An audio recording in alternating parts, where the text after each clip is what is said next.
Now I would like to request Shri Shantamanu ji kindly come on the dais and say a few words.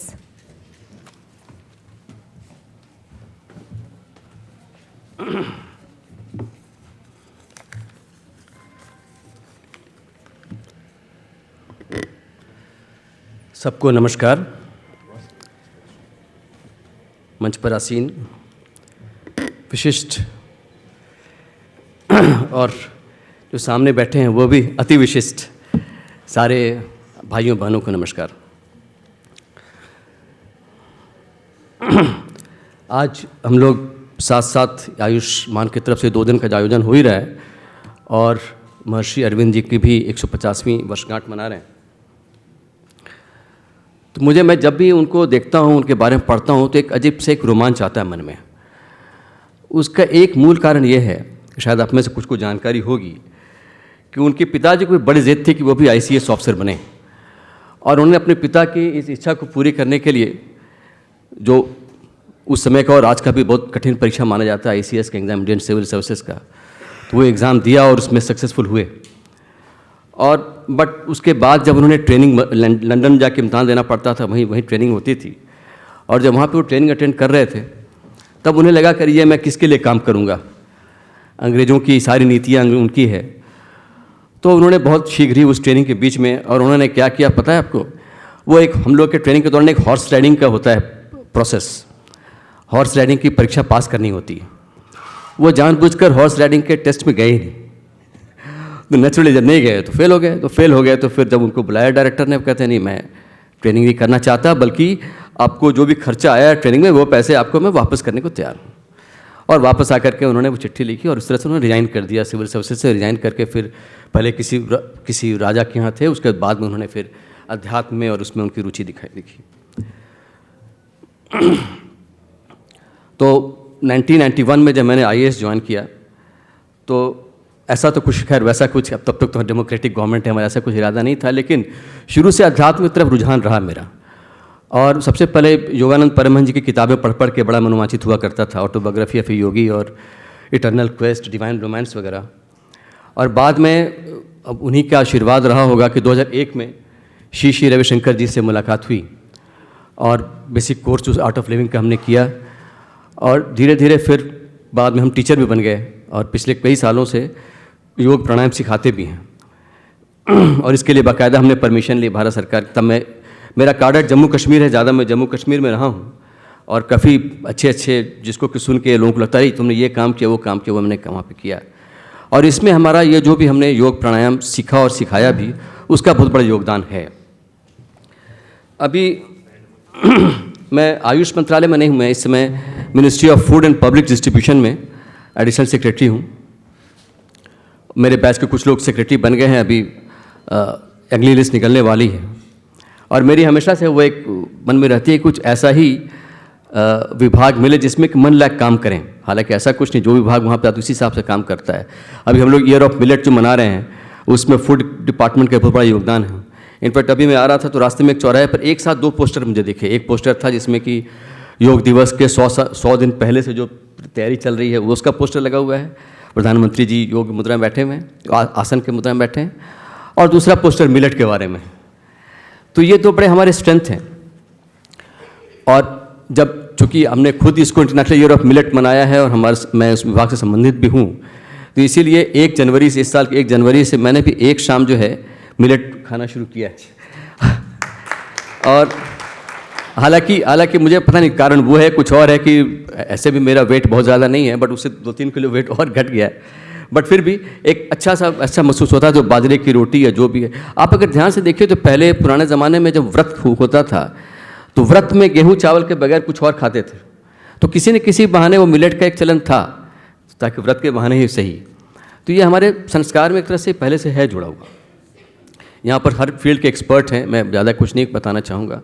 मैं सिर्फ 1-2 चीज़ कहना चाहता हूँ।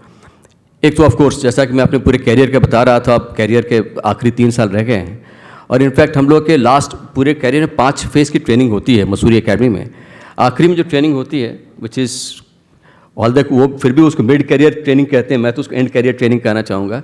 वो अगले महीने हो रहा है 3 हफ्ते का, जिसमें कि फाइनली वो भारत सरकार के सचिव के लिए और इस राज्य सरकार के मुख्य सचिव की एक तरह से वो होती है कि आप वहाँ पे जाने जा रहे हैं अब, तो कैसे आपको निर्वाह करना है वो सब, उसके बारे में। तो उसमें जो ट्रेनिंग हो रही है, मैं ये सोच रहा हूँ कि वो तो चलो होगी ट्रेनिंग, और साथ साथ उसके बाद रिटायरमेंट के बाद लोग और अपने जितना लंबा अनुभव है इसको कैसे लेकर के पूरे समाज को दिया जाए, इस पर भी चर्चा होनी चाहिए। तो मैं डायरेक्टर लिखने जा रहा हूँ उसके बारे में, और मैं खुद उसका एक सबसे फिर 100 उसमें पार्टिसिपेंट्स होंगे, क्योंकि मेरा खुद रुझान रहा है स्वास्थ्य और खासकर मानसिक स्वास्थ्य इसको लेकर के। तो एक ऐसा मॉडल बनाया जाए। अभी आपने विपिन जी ने कहा कि एक स्वास्थ्य सहायक की बात की कि कैसे हम इसको करें, तो मेरे दिमाग में बैठे बैठे ये बात आ रही थी कि हम सबको पता है कि ज़्यादातर बीमारियां जो हैं भूखमरी से नहीं होती है। लोग भूखमरी से कम लोग मरते हैं जितना लोग मरते हैं खाने से, ज़्यादा खाने से, गलत खाने से, सही गलत समय पर खाने से, अगड़म बगड़म चीज़ें खाने से। तो हम लोग इस पर एक छोटा सा, वैसे तो भारत सरकार की बहुत सारी योजनाएं हैं प्रेग्नेंट लेडीज़ के लिए, लैक्टेटिंग मदर्स के लिए, छोटे बच्चों के लिए, कि पोषण योजना भी है कि आइडियल फूड क्या होना चाहिए, मिड डे मील में भी है कि खाना क्या होना चाहिए आइडियली। लेकिन इन जनरल सब के लिए कब खाना है, कितना खाना है, कितना गैप होना चाहिए खाने के बाद, आयुर्वेद में सब सारी बातें साफ साफ लिखी भी हैं कि रात के खाना और सुबह के नाश्ते के बीच में 12 घंटे से ज़्यादा का गैप होना चाहिए। लेकिन आप देखिए ज़्यादातर पार्टियां हमारी रात के 9 बजे, 10 बजे, 11 बजे होती हैं, और उन पार्टियों में 75 तरीके के वो व्यंजन होते हैं। पहले तो हम लोग 56 प्रकार का वो सुनते थे, वो 56 बहुत पीछे रह गया है वो। अब तो इतने तरह के हो गए हैं, स्वीट डिश इतने तरह के हैं, स्टार्टर इतने तरीके हैं, वो सब ठीक है। थोड़ा थोड़ा अगर आप लें 3-4 आइटम तो ठीक है, बट बाकी हानिकारक हम सबको पता है। तो इस पर एक सहायक इन जनरल हर जगह जाकर इसके बारे में हम लोग इसका प्रचार करें और बताएं इसके बारे में, ताकि धीरे धीरे हमारे उसमें आ जाए, लाइफ में आ जाइए। दूसरी एक और बात मैं सोच रहा था बैठे बैठे कि भाई खासकर जो यंग जनरेशन है हमारा, वो हर चीज़ में सवाल करता है, और अच्छी बात है, सवाल करना चाहिए कि हम ऐसा में क्यों करें। तो अगर कोई भी चीज़ बताते हैं कि आपको ऐसा करना चाहिए, तो जैसे हम लोग उसको बिल्कुल अपने माता पिता कही बात को बिल्कुल ऐसे ही मान लेते थे कि हम कह रहे हैं तो बात सही होगी, तो वो उससे काम नहीं चलने वाला है। तो इसलिए हर चीज़ का एक रेडीमेड सिंपल साइंटिफिक वे में उसका आंसर, हालांकि बहुत से लिटरेचर हैं अवेलेबल पूरे वर्ल्ड में, बट उसको एक सिंपल तरीके से और बना करके हम उनको बच्चों के लिए पेश कर सकते हैं।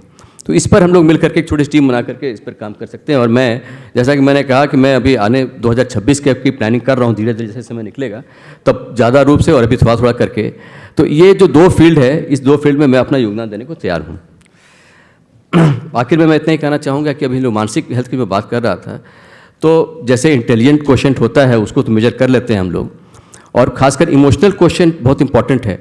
पीछे मैं इसके पहले डायरेक्टर जनरल था NIFT में, निफ्ट में, national institute of fashion technology में। वहाँ पर हम चंजी भी आए थे, विश्व हिंदी परिषद की ओर से हिंदी की काव्य गोष्ठी में हमने की थी। तो 18 कैंपस हैं हमारे पूरे इंडिया में निफ्ट के, जो कि फैशन में पूरे वर्ल्ड के साथ में 8वें नंबर पे हैं, बहुत मशहूर इंस्टीट्यूट है। वहाँ मैंने क्या किया है कि उनकी पढ़ाई का एक हिस्सा बना दिया है। फर्स्ट ईयर में जो बच्चे आते हैं तो एक सब्जेक्ट है पर्सनैलिटी डेवलपमेंट, व्यक्तित्व का विकास। That is a credited course, उसको पढ़ते हैं तो एग्ज़ाम देना होता है, उसके नंबर मिलते हैं। पर्सनैलिटी डेवलपमेंट ये हफ्ते भर का मॉड्यूल इनफैक्ट इस समय चल रहा है, मंडे से लेकर फ्राइडे तक। तो वो करीब 30-35 घंटे का एक मॉड्यूल है। उनमें से करीब 10 घंटे तो हम वही योग, प्राणायाम और वगैरह सिखाते हैं, उनकी बात होती है।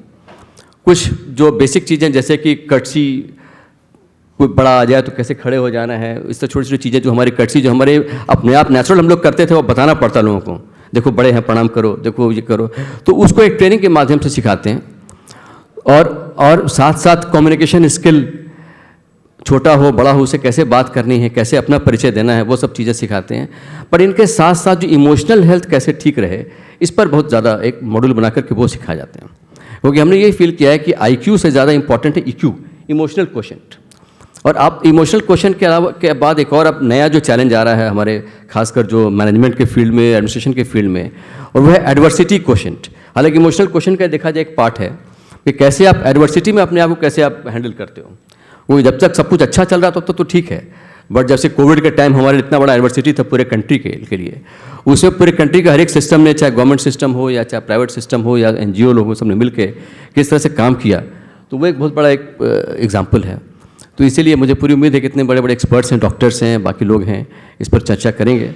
और आखिर में, चूँकि वैसे तो मैं जैसे कहते हैं मंत्रियों के लिए कहा जाता है कि आप you are minister not only for that department but for all departments, उसी तरह से हमें भी ये कहा जाता है you are not additional secretary to a particular department, you are secretary to all departments in all government. तो जो भी मिनिस्ट्री ऑफ आयुष के लिए अगर कुछ ऐसा कुछ होगा तो लास्ट में मुझे बता देंगे, तो मैं आयुष सेक्रेटरी के साथ उसके साथ डिस्कस करके और उसको आगे बढ़ाऊँगा। मैं एक बार धन्यवाद। नमस्कार।